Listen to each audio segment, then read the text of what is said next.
Tulang-tulangnya memburuk terlalu mudah. Tuhan tidak pernah bermaksud agar tulang-tulang memburuk semudah sekarang ini. Suku Hunza yang tinggal di pegunungan Himalaya. Mereka dikenal sebagai suku yang memiliki umur panjang, hidup sehat. Bahkan mereka bermain polo di atas punggung kuda. Dan terkadang yang berusia di atas 50 tahun bermain melawan yang di bawah 50 tahun. Dan terkadang yang berusia di atas 50 tahun menang. Permainan lain yang mereka sukai adalah bola voli. Dan hal yang sama, usia di atas 50 tahun sama bugar dan kuatnya dengan usia di bawah 50 tahun.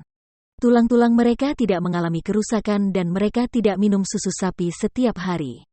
Jadi, yang ingin saya bahas hari ini adalah mengapa osteoporosis bisa terjadi? Mengapa tulang menjadi rapuh dan tipis dan patah ketika orang bahkan masih usia muda? Terutama ketika beberapa budaya yang kita lihat bahwa hal ini tidak terjadi pada tulang. Jadi, hukum ketiga Newton tentang gerak menyatakan bahwa untuk setiap aksi, ada reaksi yang setara dan berlawanan. Mengapa? Mengapa hal ini terjadi? Untuk memahami mengapa hal ini terjadi, kita perlu melihat terbuat dari apa tulang itu. Dan tulang tidak terbuat dari kalsium. Tulang terbuat dari 12 mineral dan 64 mineral kecil. Mineral apa saja itu? Jadi tulang terbuat dari boron.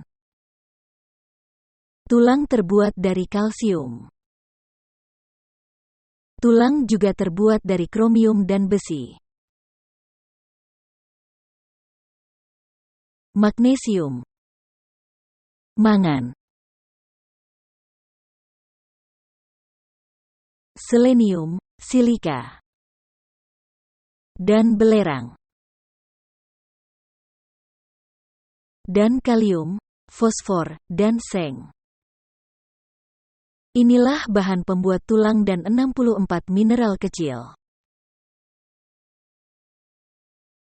Dalam bukunya, The Calcium Lie, Dr. Robert Thompson, kisahnya sangat menarik. Dia adalah seorang dokter umum yang frustasi karena orang-orang tidak kunjung sembuh. Obat-obatan sepertinya membantu, tetapi itu tidak menyembuhkan orang.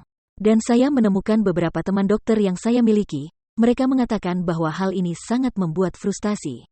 Karena mereka menyadari bahwa pengobatan dengan obat tidak menyembuhkan orang. Obat itu bisa membawa kelegaan. Tentu saja bisa meredakan, tapi tidak menyembuhkan.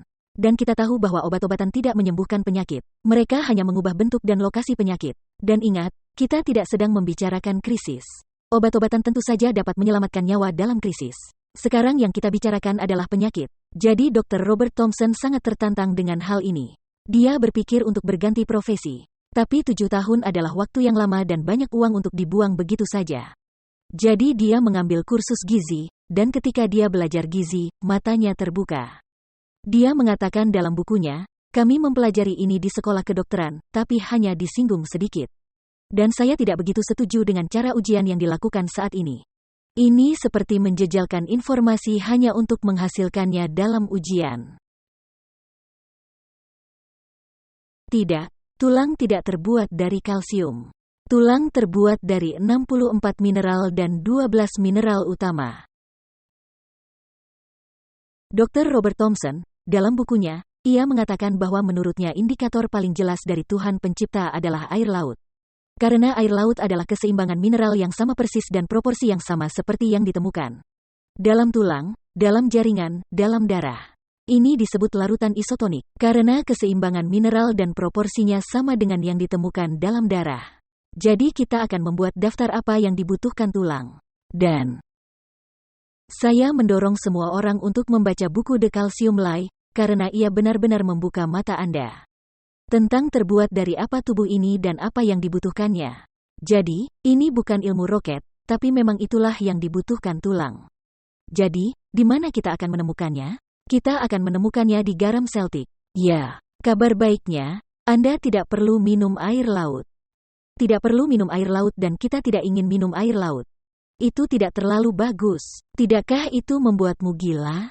Dalam buku panduan pelaut, mereka diberitahu bahwa jika kapal mereka karam, mereka harus segera meneguk air. Dan air laut itu akan membuat mereka tetap hidup selama berhari-hari.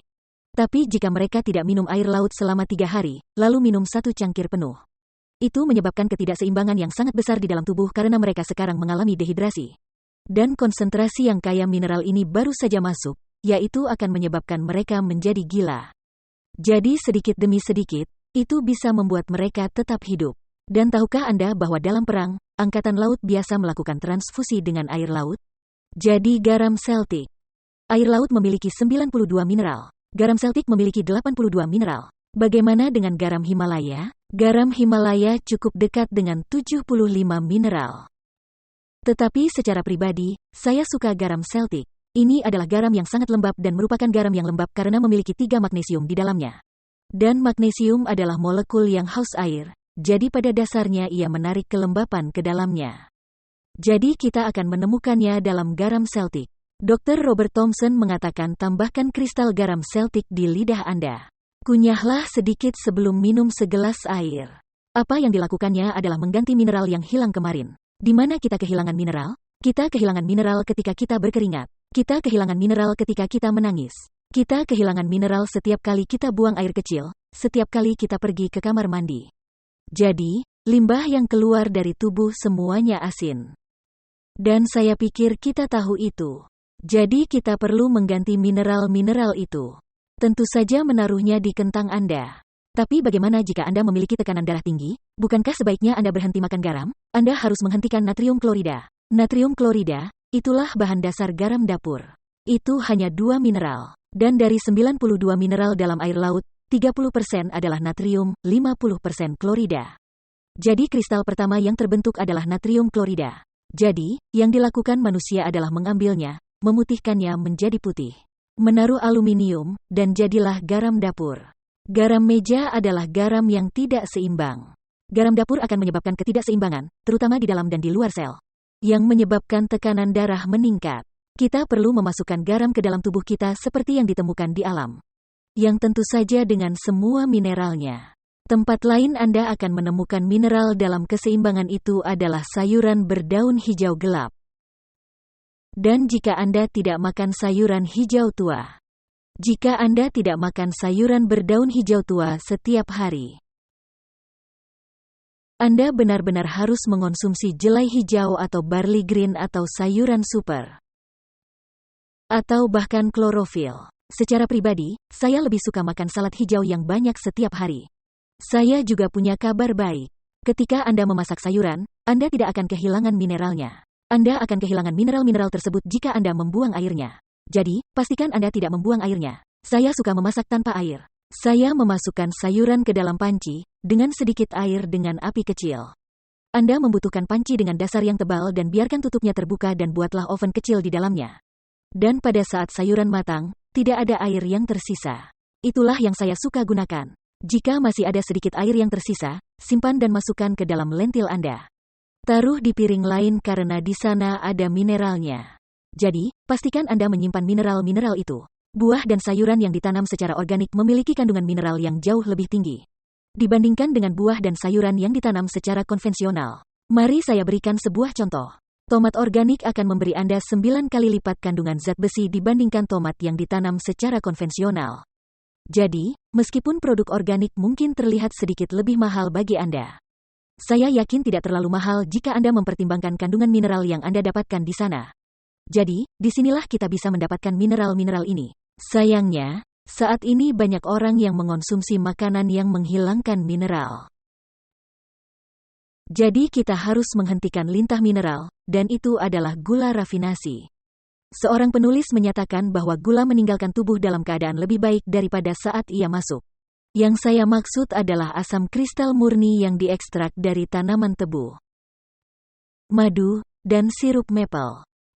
Saya kira secara teknis adalah sejenis penyulingan, tapi tidak dimurnikan sampai tidak ada yang tersisa kecuali asam murni. Jadi, jika Anda menggunakan pemanis, silakan gunakan madu Anda dan gunakan sirup maple Anda. Tetapi jangan gula rafinasi karena sangat kosong ketika masuk ke dalam tubuh. Ia meninggalkan tubuh Anda dengan mineral Anda, dibalut dengan mineral Anda. Juga kafein. Kafein mengganggu neurotransmitter di otak. Kafein bersifat racun bagi tubuh. Dan juga diketahui dapat meluruhkan, terutama kalsium dan magnesium dari tubuh. Dan jantung Anda membutuhkan kedua mineral tersebut untuk memompa secara efisien dan efektif. Semua racun Semua racun. Jadi itu termasuk bahan kimia, obat-obatan.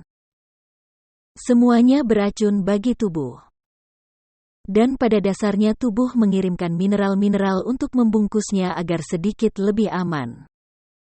Sehingga tidak akan benar-benar membahayakan tubuh. Jadi, ini adalah hal-hal yang harus dihentikan. Kalsium tidak dapat masuk ke dalam tubuh dengan sendirinya. Dibutuhkan vitamin D. Jadi vitamin D juga penting untuk tulang yang kuat dan sehat. Jadi dari mana kita mendapatkan vitamin D? Ini adalah vitamin sinar matahari. Sinar ultraviolet dari matahari mengenai kulit. Dan sinar tersebut mengubah bentuk kolesterol tepat di bawah kulit menjadi vitamin D. Vitamin D sangat penting untuk asimilasi kalsium dalam tubuh. Sekarang, mengapa saya menyebutkan kalsium dengan sendirinya? Kalsium disebut raja, dan karena disebut raja, ia telah disalahpahami. Disebut raja karena ketika kalsium masuk ke dalam tubuh di bawah aksi vitamin D, kalsium akan menarik semua mineral lain yang ada di belakangnya. Mengkonsumsi suplemen kalsium tidak akan memperkuat tulang. Anda sekarang memasukkan mineral yang dapat menyebabkan ketidakseimbangan dalam tubuh. Dan biasanya kalsium yang tidak dapat diserap dengan baik oleh tubuh. Jadi bisa menyebabkan penumpukan batu ginjal, batu empedu. Jadi lebih baik mengkonsumsi kalsium dengan cara yang Tuhan maksudkan untuk kita konsumsi. Yaitu seimbang dengan semua mineral lain yang akan Anda temukan dalam sayuran Anda, terutama sayuran berdaun hijau tua. Anda tahu, sayuran mengandung serat yang tinggi, mineral yang tinggi, dan gula yang rendah. Sedangkan buah memang mengandung beberapa mineral, tetapi tidak banyak. Buah tinggi serat, tinggi gula, dan rendah mineral. Dan itulah mengapa Tuhan memerintahkan kita untuk makan beraneka ragam. Saya suka makan buah saat sarapan.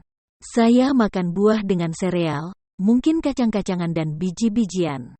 Dan saya makan sayur saat makan siang. Buah dan sayur di dalam perut dapat menyebabkan sedikit perang. Karena buah sangat tinggi gula, dan mineral yang rendah gula. Jadi idealnya, sebagai aturan, kita mencoba dan memisahkan buah di satu waktu makan dan sayuran di waktu makan yang lain. Jadi vitamin D, bagaimana kita memastikan bahwa kita mendapatkan jumlah vitamin D yang cukup? Sinar ultraviolet dari matahari. Jadi, mari kita lihat bagaimana hal ini terjadi dari matahari. Dan khususnya sinar UVB. Jadi, sinar UVB matahari mengenai kulit. Jadi ada beberapa hal yang harus ada di sini. Kita harus terpapar sinar matahari, terutama sinar UVB. Kaca menghentikan sinar UVB, dan tabir surya menghentikan sinar UVB. Jadi sinar UVB itu harus menyentuh kulit. Oke. Jadi itu salah satu persyaratannya. Dan tepat di bawah kulit, terdapat kolesterol. Dan bagian kolesterol inilah yang digunakan tubuh untuk mengubahnya menjadi vitamin D. Jadi, inilah hal lain yang harus ada, yaitu kolesterol dalam jumlah yang baik. Jika seseorang menggunakan obat penurun kolesterol, mereka dapat mengalami kekurangan kolesterol.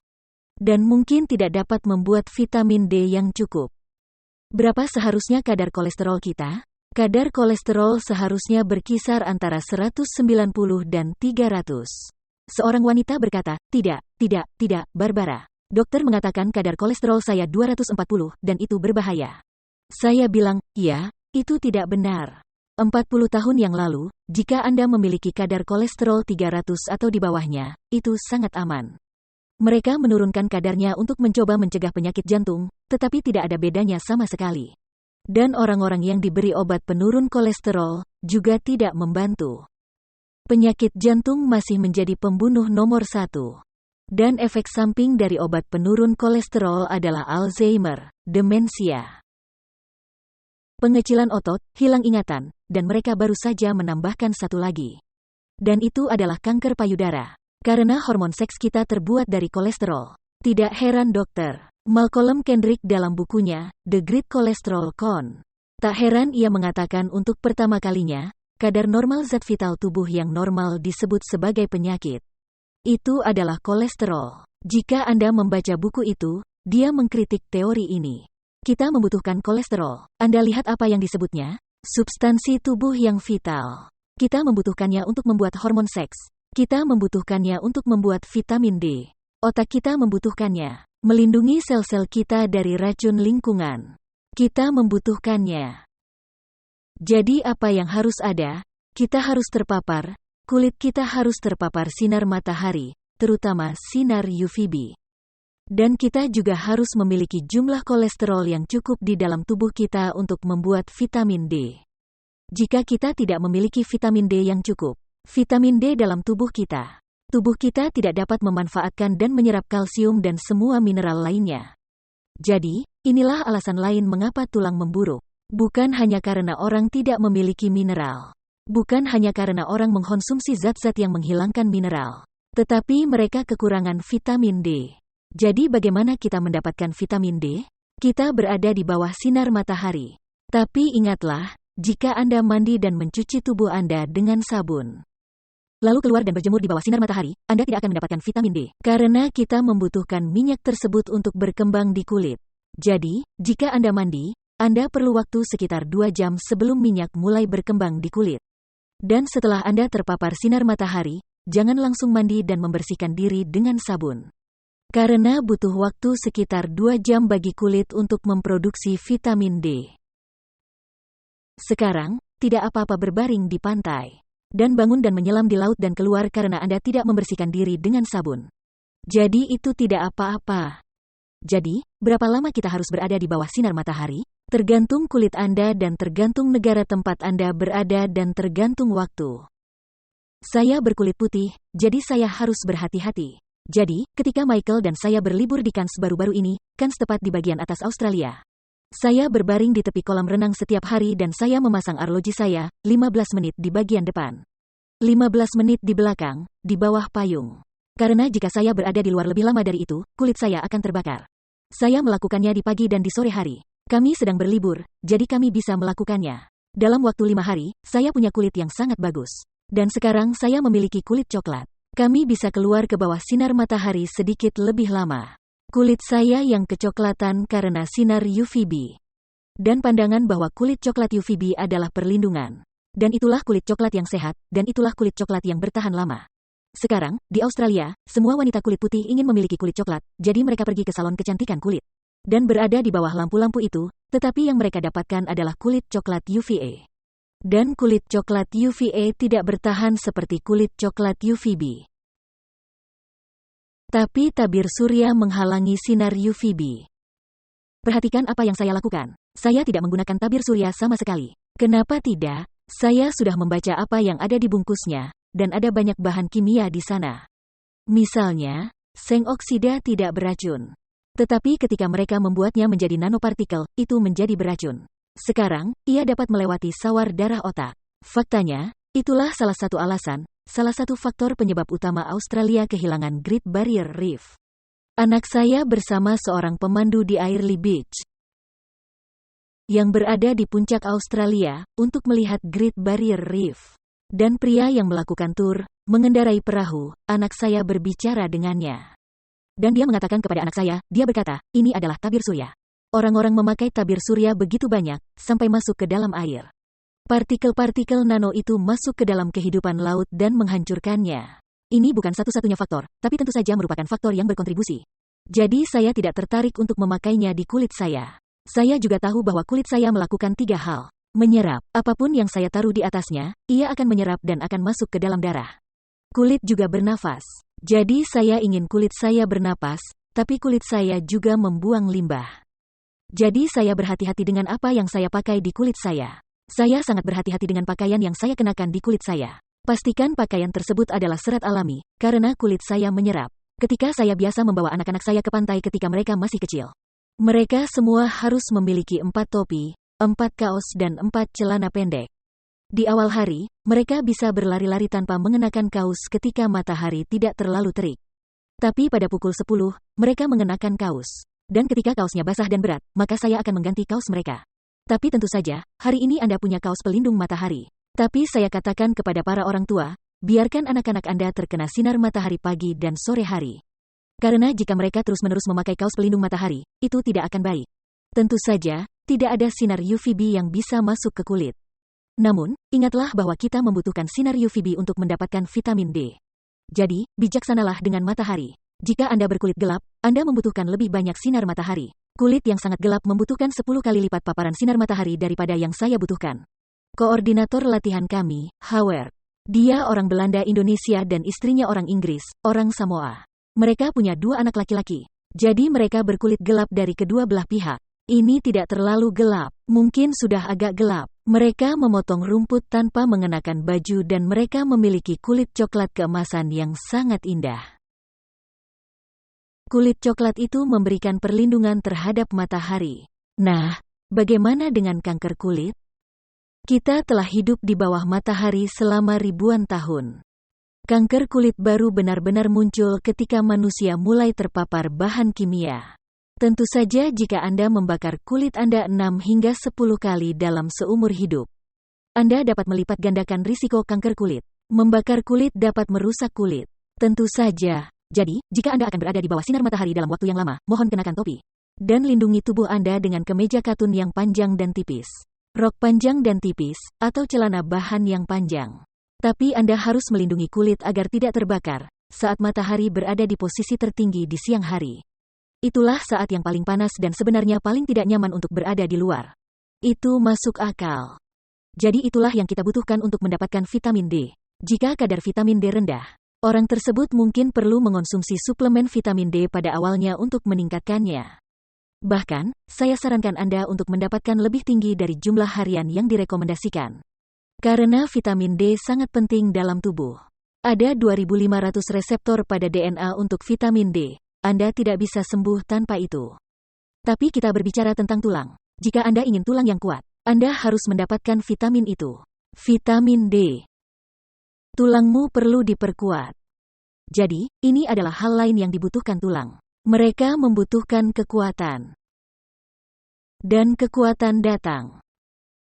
Latihan kekuatan yang paling ampuh, atau latihan menahan beban, adalah latihan yang melawan gravitasi. Jadi, saat Anda menentang gravitasi, tubuh Anda menggunakan kekuatannya untuk melawan gravitasi. Dan itu membangun otot dan juga membangun tulang. Rebound adalah salah satu latihan kekuatan atau latihan menahan beban terbaik yang ada. Karena saat Anda melompat dari papan pantul, Anda menggunakan seluruh berat badan Anda, jadi Anda menggunakan berat badan Anda sebagai tumpuan.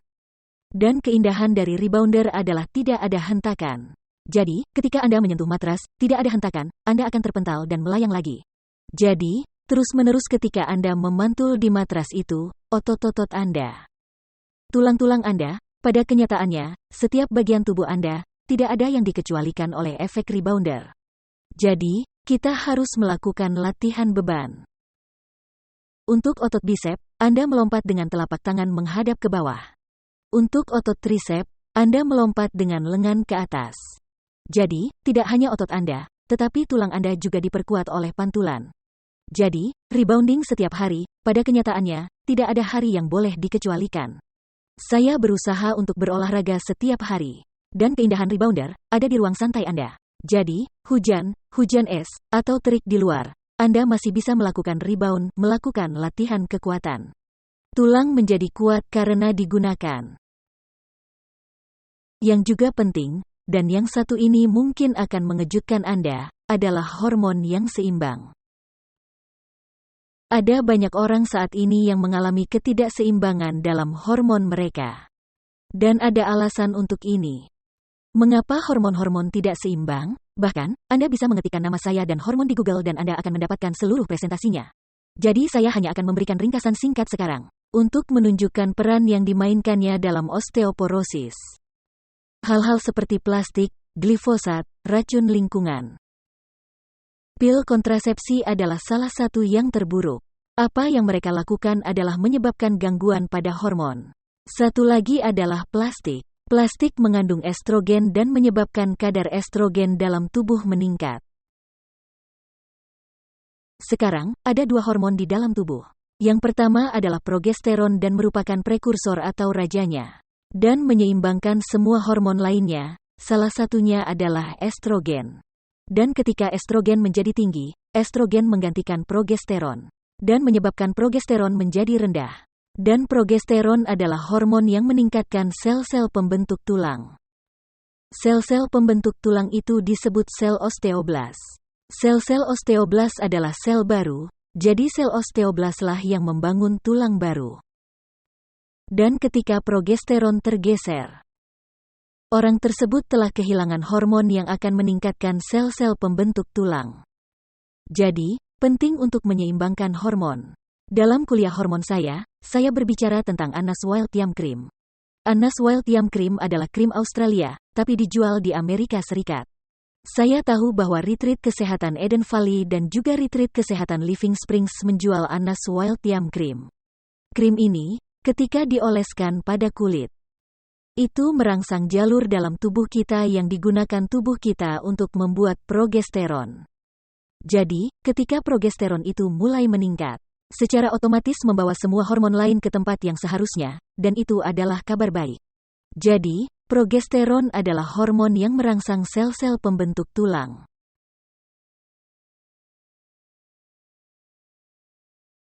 Saat ini kita terpapar begitu banyak racun lingkungan yang mengganggu hormon. Plastik, herbisida, glifosat atau Roundup.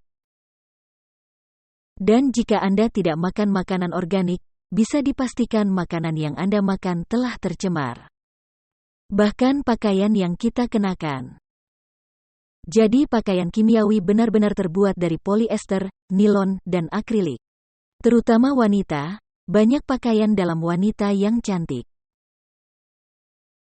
Pakaian tidur mereka, bra mereka, pakaian dalam mereka, rok mereka terbuat dari serat-serat plastik ini. Kabar baiknya, Anda bisa mendapatkan pakaian dalam cantik yang terbuat dari serat alami. Jadi, katun modal adalah kain yang dipintal dari pohon birks, selulosa pohon birks. Juga viskos dan rayon adalah serat alami. Anda bisa dapatkan, saya tahu kita pernah melihat bra yang terbuat dari bambu, juga rami.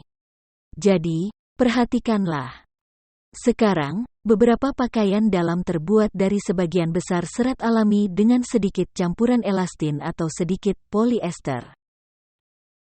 Saya tidak khawatir jika sedikit. Jadi stocking yang saya pakai saat ini terbuat dari bambu.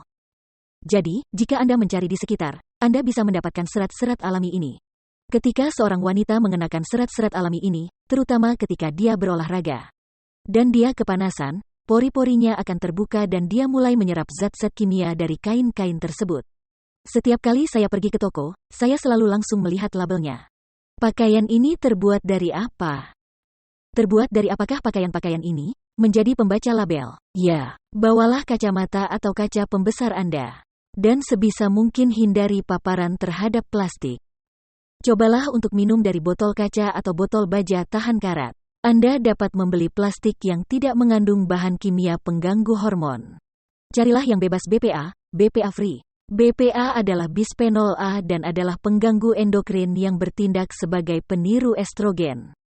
Jadi, awasi terus hal-hal itu. Jadi kita harus menghentikan hal-hal ini. Hentikan juga penggunaan plastik. Dan plastik ada dalam berbagai bentuk, saya rasa mustahil untuk menghilangkan plastik. Ada di mana-mana. Namun sebisa mungkin, cobalah untuk menghilangkan paparan tubuh Anda terhadapnya. Sesuatu yang lain. Dan ini adalah perhentian satu. Jadi kita punya satu hal lagi dan ini adalah pembunuh diam-diam. Jadi ini menyebabkan pelemahan tulang tanpa disadari oleh orang-orang karena ini adalah pembunuh diam-diam. Dan itu adalah kelebihan medan elektromagnetik, EMF excess. Kelebihan medan elektromagnetik adalah listrik kotor yang keluar dari perangkat. Kita adalah orang-orang listrik. Ada percikan listrik di setiap sel. Tubuh kita bekerja menurut frekuensi tertentu. Dan itu adalah frekuensi yang sama sekali berbeda dengan frekuensi yang keluar dari perangkat. Sekarang jelas kita dapat memiliki sedikit paparan. Masalahnya lebih terletak pada tubuh kita. Saya ingin tahu berapa banyak penggantian pinggul yang akan mulai terjadi, karena orang-orang menaruh gawai mereka di saku belakang. Kita sudah melihat kanker payudara pada para wanita yang masih sangat muda, karena biasa menaruh ponsel di dalam saku BH mereka. Dan saya tahu Anda bisa mendapatkan bra olahraga saat ini yang memiliki saku di sana. Sehingga Anda bisa menaruh ponsel di dalam bra. Tolong jauhkan dari tubuh Anda sebisa mungkin dan lindungi keluarga Anda. Tempat terburuk untuk laptop adalah di pangkuan. Kami mendapati pria dengan jumlah sperma yang rendah, ketidakmampuan untuk mempertahankan ereksi. Dan ini terjadi pada usia 30-an dan 40-an, karena pada usia remaja dan awal 20-an laptop berada di pangkuan. Juga para gadis, yang pada kenyataannya angka-angka saat ini adalah para gadis menggunakan laptop di pangkuan mereka. Ketika mereka masih remaja, awal 20-an, mereka sudah memasuki usia 30-an sekarang. 47% keguguran pada perempuan yang menggunakan laptop. Jadi telur-telur itu terpengaruh saat mereka berkembang karena medan elektromagnetik ini, listrik kotor ini. Pastikan kamar tidur Anda bebas. Tapi terutama melihat pada tulang, Anda tidak ingin perangkat itu ada di tubuh Anda.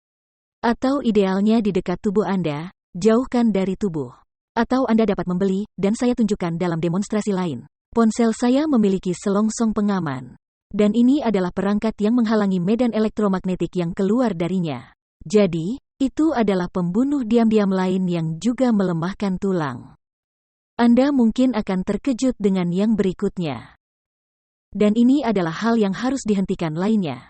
Jadi kita harus menghentikannya, tapi saya akan membahasnya secara keseluruhan. Karena ini adalah sesuatu yang menurut kebanyakan orang akan memperkuat tulang mereka, yaitu produk olahan susu.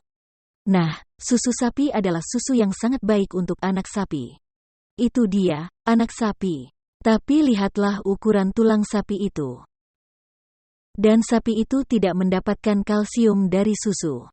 Sapi itu mendapatkan kalsiumnya dari rumput yang dimakannya. Karena apa yang dimiliki rumput? Rumput memiliki mineral. Dan inilah sayuran berdaun hijau tua yang kaya akan mineral. Dan ingat, kita baru saja melihat fakta bahwa tulang tidak terbuat dari kalsium. Tulang terbuat dari banyak sekali mineral. Tapi saya ingin menunjukkan mengapa produk susu sangat buruk bagi tulang. Ini adalah segelas susu, dan mengandung protein tinggi. Dan tinggi kalsium, tidak diragukan lagi.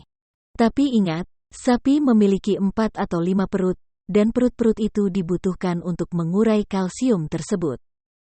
Protein hewani ini adalah bahan bakar yang sangat kotor. Hanya 58% yang dibakar sebagai bahan bakar.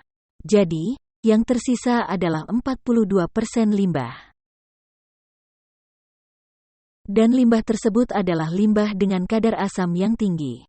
Itu adalah limbah sulfur asam. Dan ketika kita melihat keseimbangan asam basa di dalam tubuh, kita melihat bagaimana jaringan tubuh seharusnya bersifat basa. Satu-satunya bagian tubuh yang seharusnya bersifat asam adalah lambung. Jadi, ketika protein ini terurai, ia membuang banyak sekali limbah asam di dalam tubuh, yang harus dinetralkan. Jadi kalsium dalam susu digunakan untuk menetralkan residu sulfur. Karena kalsium adalah mineral yang paling basa. Dan ini tidak menyisakan kalsium untuk tubuh kita. Negara-negara di dunia ini yang memiliki insiden osteoporosis tertinggi adalah negara konsumen produk susu tertinggi. Lihatlah gajah-gajah, jerapah-jerapah. Faktanya, makhluk bertulang terbesar di planet ini adalah vegetarian. Mereka mendapatkan mineral dari tanaman, dan itulah yang memperkuat tulang mereka, bukan dari susu sapi. Tapi sesuatu yang lain bisa terjadi di sini. Katakanlah orang tersebut meminum segelas susu, tapi dia juga makan steak. Akan ada lebih banyak residu sulfur. Tidak cukup kalsium dalam susu untuk meniadakan semua residu sulfur tersebut. Jadi, dari mana kalsium akan diambil sekarang? Itu akan diambil dari tulang kita. Dan itulah mengapa produk susu harus dihentikan. Kita adalah satu-satunya makhluk yang minum susu di masa lalu, masa bayi. Dan kita adalah satu-satunya makhluk yang meminum susu makhluk lain. Orang-orang bertanya padaku, susu apa yang kau minum, Barbara? Saya katakan, saya minum air putih. Aku makan makanan. Saya memiliki gigi. Tidak perlu susu lagi. Jadi hentikan produk susu. Sekarang, jika Anda seorang pencinta produk susu dan Anda telah menjadi peternak sapi seumur hidup Anda, dan orang tua Anda adalah peternak sapi perah dan orang tua mereka adalah peternak sapi perah, maka sangat mungkin Anda dapat mengaturnya dengan lebih baik.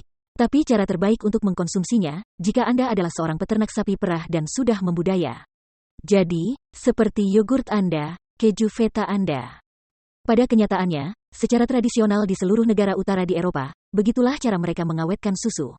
Dan tentu saja lebih mudah dicerna. Anda hampir sampai pada titik di mana 5 perut sapi bisa mencernanya. Tapi sebenarnya tidak perlu, karena pola makan nabati memiliki semua nutrisi yang kita butuhkan. Dan ya, tentu saja kalsium dan tentu saja mineral. Tapi kita mendapatkan kalsium dalam jumlah yang seimbang dengan semua mineral lainnya. Saya ingin melihat satu hal lain, yaitu gigi. Gigi adalah satu-satunya tulang yang terbuka dalam tubuh. Dan seperti halnya tulang yang patah, ia akan sembuh. Gigi bisa sembuh. Holistic Dental adalah buku yang ditulis oleh Nadine Artemis. Dan Nadine Artemis, dia menyajikan beberapa hal yang menarik. Dia melihat cukup banyak hal yang saya lihat di sini, tapi dia melangkah lebih jauh dengan gigi, yang merupakan satu-satunya tulang yang terlihat di tubuh kita. Dan mereka tidak boleh mengalami kerusakan. Dan jika mereka mengalami sedikit pembusukan, mereka memiliki kemampuan untuk menyembuhkan diri mereka sendiri seperti yang dilakukan oleh setiap jaringan tubuh lainnya. Jadi mengapa mereka tidak sembuh? Mungkin mereka belum diberi waktu yang tepat atau mereka belum diberi kondisi yang tepat. Dan dia menyebutnya sebagai 2 cairan super. Jadi, apa 2 cairan super itu? Dan kedua cairan super ini secara konstan memandikan gigi dan menutrisi gigi. Yang satu adalah internal. Jadi internal. Cairan internal adalah darah dan getah bening Anda. Dan ingatlah apa yang dilakukan getah bening. Getah bening membersihkan limbah dari jaringan. Dan ingatlah apa yang dilakukan darah. Darah datang bersama nutrisi, darah datang bersama oksigen, darah datang bersama air, sel darah putih. Jadi, cairan internal ini adalah memandikan dari dalam dan cairan eksternal Anda adalah air liur. Sekarang, baik cairan internal maupun cairan eksternal, kualitasnya sangat bergantung pada udara segar, sinar matahari, tidak memasukkan apapun yang akan merusaknya. Tidur lebih awal, berolahraga setiap hari, makan makanan yang bergizi. Makan makanan yang berkualitas, bahan-bahan untuk membangun tubuh yang sehat. Minum air putih yang cukup, jika tidak minum air putih yang cukup, maka air liur tidak memiliki kemampuan untuk memandikan, menenangkan, menyehatkan dan menyembuhkan. Dan juga percaya kepada kuasa ilahi. Mengapa percaya kepada kuasa ilahi? Kepercayaan pada kuasa ilahi turut menentukan stres. Menentukan aspek spiritual, emosional dan mental dari penyakit. Stres menghambat penyembuhan. Stres, kekhawatiran, kecemasan, mengganggu semua proses tubuh. Dan saya rasa itu tidak mengejutkan siapapun. Jadi, kita perlu memastikan bahwa cairan internal dan eksternal kita memiliki kualitas terbaik untuk memungkinkan gigi kita sembuh. Tetapi ada hal lain yang menyebabkan gigi rusak, yaitu makanan yang terselip di sela-sela gigi. Seperti yang dikatakan oleh seorang dokter gigi, hanya bersihkan gigi yang ingin Anda pertahankan. Dan saya akan membawa pikiran Anda jauh kembali ke seminar lain, di mana saya berbicara tentang penyebab sebenarnya dari penyakit. Dan ingat, saya berbicara tentang kapanpun kerusakan terjadi. Mikroorganisme kita sendiri dapat berubah menjadi bakteri dan menjadi tim pembersih. Nah, ketika makanan tersangkut di sela-sela gigi, pada dasarnya makanan mulai membusuk. Jadi apa yang terjadi kemudian? Adalah apa yang menyebabkannya membusuk adalah di lingkungan yang lembab itu. Anda memiliki begitu banyak mikroba di mulut Anda, mereka datang untuk membersihkannya. Dan ketika bakteri dan ragi mulai mengurai makanan di sela-sela gigi, mereka mengeluarkan limbah. Dan limbah tersebut memiliki kemampuan untuk mulai menggerogoti enamel gigi. Jadi, pastikan setiap kali selesai makan Anda berkumur. Berkumurlah dengan sangat baik. Anda bisa berkumur dengan air laut. Anda bisa berkumur dengan campuran air natrium bikarbonat. Dan benang gigi, jagalah agar tetap bersih. Wow, bukankah kita akan menghemat banyak uang karena tidak perlu pergi ke dokter gigi? Karena Anda menjaga kebersihan gigi, terutama sebelum tidur di malam hari. Karena pada pagi hari, wow, mikroorganisme itu telah mengadakan pesta di sana. Dan mereka bisa mendapatkan banyak makanan di sela-sela gigi itu. Dan mereka juga memiliki kemampuan untuk merusak dentin yang menutupi gigi. Jadi sangat penting untuk berkumur. Sangat penting untuk membersihkan gigi. Bahkan, kedua hal ini bahkan lebih penting daripada membersihkan dengan sikat gigi. Tetapi juga oil pulling. Apa yang dimaksud dengan oil pulling? Jadi, oil pulling menggunakan minyak kelapa. Menaruh minyak ke dalam mulut Anda dan berkumur. Kumur, kumur. Anda mungkin berkumur selama 10 detik, istirahat selama 10 detik, berkumur selama 10 detik, istirahat selama 10 detik. Disebut oil pulling karena dapat menarik kotoran dari lidah. Ini dapat menarik kotoran keluar dari kelenjar di bawah lidah. Dapat menarik limbah keluar dari pembuluh darah di bawah lidah. Dan kemudian Anda membuang minyak itu ke rumput. Jangan membuangnya ke saluran pembuangan atau Anda akan menyumbat pipa ledeng Anda. Dan ambil air lagi lalu berkumur lagi dan membuangnya.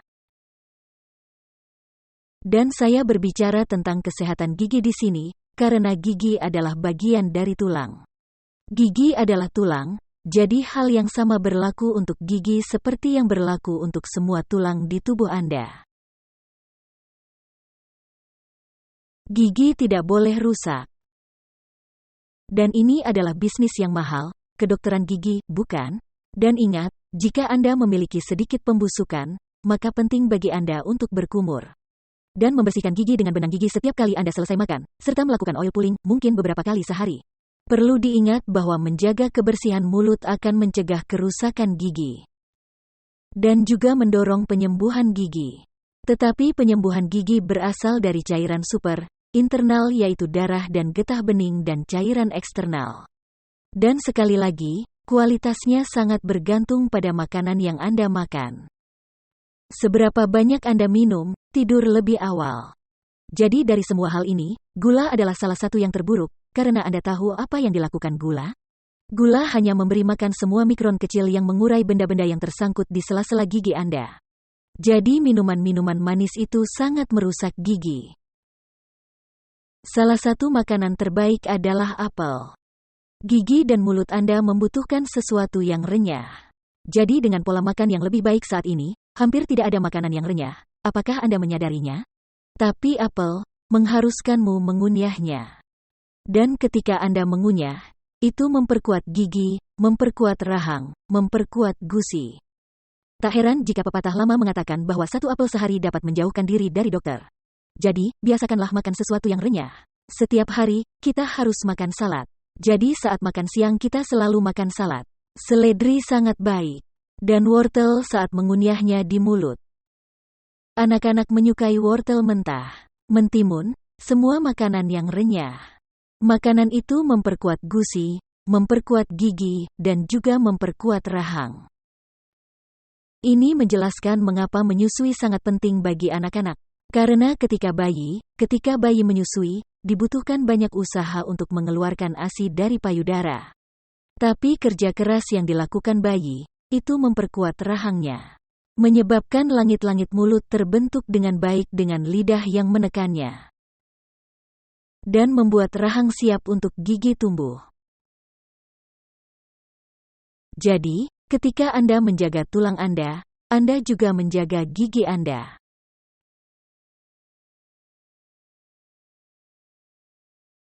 Nomor 8. Tidur. Kita butuh 8 jam setiap malam. Ketika kita memiliki waktu 8 jam setiap malam, saat kita tidur, ada pembersihan yang terjadi. Ada sistem pengarsipan yang terjadi, ada konsolidasi semua hal yang kita pelajari sepanjang hari terjadi. Tidur sangat penting. Hal ini diremehkan dalam masyarakat kita yang serba cepat saat ini. Dengan kebanyakan orang sibuk dengan gawai hingga larut malam. Pastikan Anda tidur lebih awal setiap malam. Dan cairan-cairan penting yang dibutuhkan untuk pembersihan dan pembaharuan gigi. Kita harus minum 8-10 gelas air sehari. 8 hingga 10 gelas air dalam periode 24 jam. Memastikan bahwa tulang Anda mendapatkan semua yang mereka butuhkan. Gigi Anda dimandikan dari dalam dan luar. Dan sungguh, semua tulang kita dimandikan oleh darah dan getah bening juga. Jadi, sangat penting bagi kita untuk minum 8-10 gelas air setiap hari.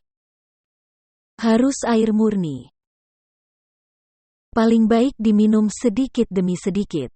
Dan ingatlah, sebelum setiap gelas air, kunyahlah kristal kecil garam Celtic.